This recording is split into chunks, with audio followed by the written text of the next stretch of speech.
In this video, we will take a look at the concept of inequalities in two unknowns. When we need to solve inequalities in two unknowns, usually we need to refer to the graph. Let's take a look at this graph as an example.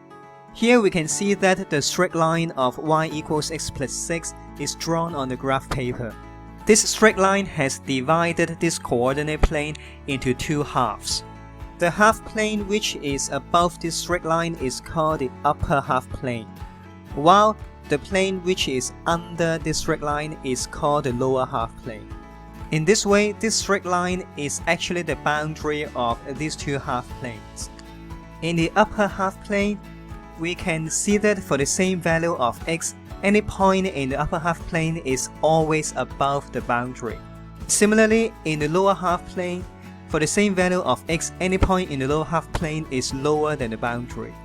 In other words, if any point on the boundary means y is equal to x plus 6, then any point in the upper half plane means y is greater than x plus 6, and any point in the lower half plane means y is smaller than x plus 6. Once we have the knowledge about half planes, now we can find the solution of this inequality by considering the graph. In order to solve this inequality in two unknowns, which is y greater than x plus 6, first of all, on the graph paper, we should draw the straight line of y equals x plus 6. Here we draw this straight line as a dotted line because we do not want y to be equal to x plus 6. We just draw this line for reference. Now we want y to be greater than something. That means we should consider the upper half plane. In other words, this shaded region has contained all the points which satisfy y greater than x plus 6. That means this shaded region is the solution that we need of this inequality in two unknowns. Similarly, if we would like to solve y less than x plus 6, again we try to draw the straight line of y equals x plus 6, and now we consider the lower half plane because now we want y to be smaller than something. And again here we use the dotted line to represent the straight line because we do not want y to be equal to x plus 6, and this line is just for reference. On the other hand, if we would like to solve y greater than or equal to x plus 6, this time we will draw a solid line, but not a dotted straight line. When we use a solid line to represent the straight line, that means we want y to be equal to x plus 6. Because we also want y to be greater than x plus 6, so we should shade the upper half plane. And this shaded region together with the straight line is the solution of y greater than or equal to x plus 6.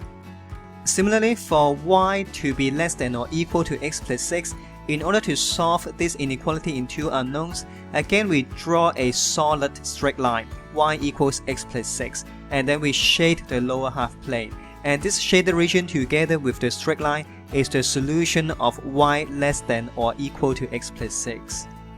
To conclude, here we can see that in general, there can be four cases of inequalities in two unknowns. When we have y greater than something, then we shade the upper half plane. When we have y less than something, then we shade the lower half plane. And when we have the equal sign, then we will use the solid line. When we do not have the equal sign, then we will use a dotted line. Now let's take a look at a few more examples and see how we can apply this knowledge to solve inequalities in two unknowns. In example 1, suppose we want to solve y greater than 4x plus 2 graphically.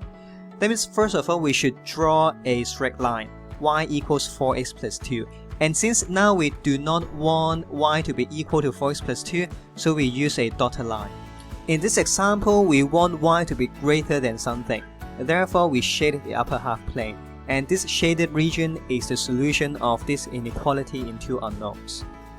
Next, in example 2, we want to solve y less than or equal to 2 graphically.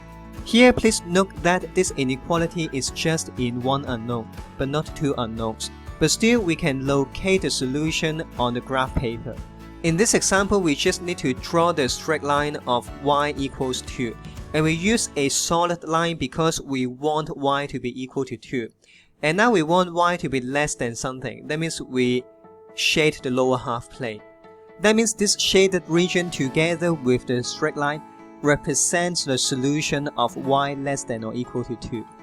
Next, in example 3, we want to solve 2x plus 5y greater than or equal to 10 graphically. Again, we can first of all draw the straight line of 2x plus 5y equals 10. And we use a solid line because we want 2x plus 5y to be equal to 10. Now the next question is whether we should shade the upper half plane or the lower half plane. There are two ways to answer this question. The first way is to make y the subject of this inequality. After making y the subject of this inequality, we can see that we want y to be greater than something. Therefore, we should shade the upper half plane. The second way to answer this question is to test a point. For example, here we can try to test the point 0, 0. When x is equal to 0 and y is equal to 0, 2x plus 5y should be equal to 0, and 0 is less than 10. But now we want 2x plus 5y to be greater than or equal to 10, but not less than 10. Therefore, we can see that the half plane containing 0, 0 is not the solution region of 2x plus 5y greater than or equal to 10. That means in this case, we should choose the half plane which does not contain the point 0, 0. In other words, we should shade the upper half plane in this case. In the next two examples, we will see how we can obtain the inequality represented by the shaded region.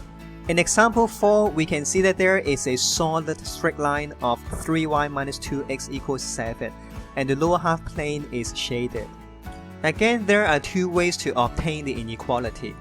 The first way is to make y the subject of the equation, and then we can see that y is equal to 2 over 3x plus 7 over 3.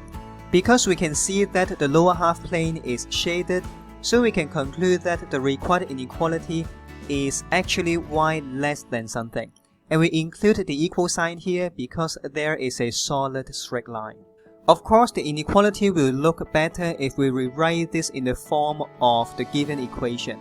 And that means the required inequality in this case is 3y minus 2x less than or equal to 7. The second way to answer this question is to test a point. Again, we can try to test the point 0, 0.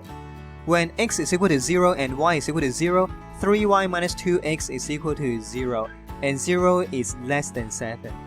Here we can see that the point 0, 0 is in the shaded half plane, and that means the inequality represented by this shaded region is 3y minus 2x less than 7. And because we have a solid straight line here, therefore we should include the equal sign in the inequality sign, and therefore the required inequality is 3y minus 2x less than or equal to 7. Lastly, let's take a look at example 5. We should write down the inequality represented by the shaded region. Again, there are two ways to do it. The first way is to make y the subject of the equation, and now since the upper half plane is shaded, we want y to be greater than something. And we should include the equal sign because we have a solid straight line.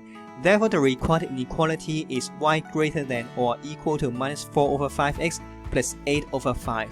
Or it can be represented as 4x plus 5y greater than or equal to 8. The other way to do this question is to test a point. Again, we can test the point 0, 0. When x is equal to 0 and y is equal to 0, 4x plus 5y is equal to 0, and 0 is less than 8. But this point is not in the shaded region. Therefore, the shaded region should represent something opposite. The point here means less than 8, and therefore the shaded region should mean greater than 8. And we should include the equal sign because we have a solid straight line. Therefore, the required inequality is 4x plus 5y greater than or equal to 8. To conclude, when we are dealing with inequalities in two unknowns, in general there are 4 cases. In order to locate the correct half plane, we can either make y the subject of the inequality or we can test a point.